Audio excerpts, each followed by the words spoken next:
తాగునీటి సమస్య పరిష్కరిస్తాం. Adilabad municipal chairperson Bandari Anusha వేసవిలో ఆదిలాబాద్ ప్రజల దాహతి తీర్చడమే మున్సిపల్ పాలక మొదటి లక్ష్యమని చైర్పర్సన్ బండారి అనుష అన్నారు.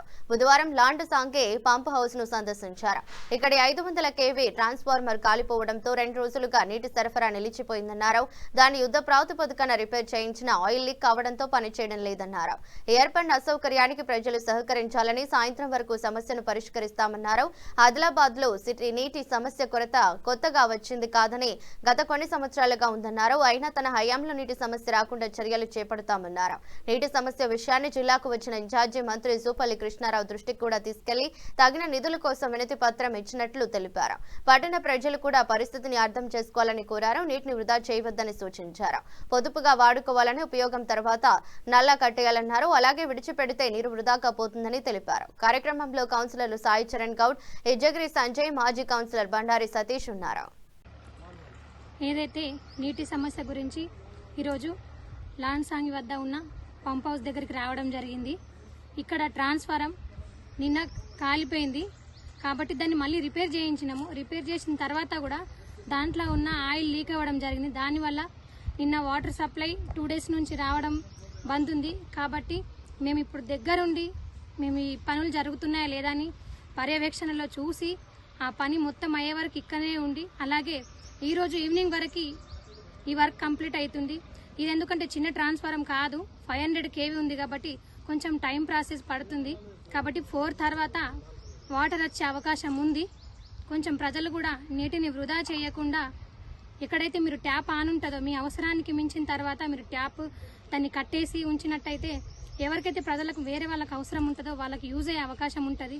దీన్ని కూడా కొంచెం దృష్టిలో పెట్టుకోండి. ఎందుకంటే నీటి సమస్య ఇప్పుడే కొత్తగా వచ్చిన సమస్య కాదు, మనకు 2.5 years నుంచి ఉంది. మరి 2.5 years నుంచి ఉన్న సమస్యను కూడా అది నాకు గతంలో జరిగింది, నాకు అవసరం లేదు. ఎందుకంటే నేను వచ్చిన కాబట్టి నా హయాంలో ప్రజలకు ఏ ఇబ్బంది కలగకుండా ఉండాలన్న ఉద్దేశంతో నేను ప్రతి ఒక్క దగ్గర నేను డైరెక్ట్గా వెళ్ళి, నేను ఎవరికి ఫోన్ చేయకున్నా కూడా ఇండైరెక్ట్గా వెళ్లకుండా డైరెక్ట్గా వెళ్ళి నేను చూడడం జరుగుతుంది.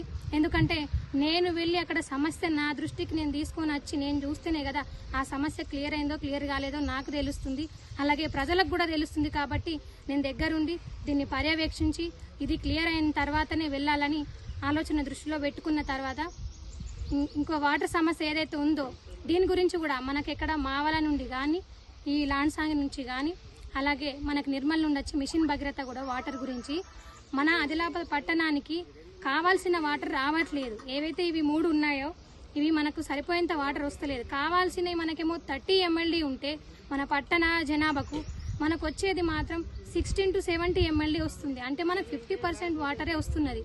దీన్ని కూడా ప్రజల దృష్టి పెట్టుకోవాలి. నేను ఈ వాటర్ మీద కూడా నేను ఛార్జ్ తీసుకున్న 2nd day నుంచే నేను పోరాటం చేయడం జరిగింది. ఏదైతే మినిస్టర్ గారిని కలిసి జూపల్లి కృష్ణారావు సార్ ఇక్కడికి రావడం జరిగింది.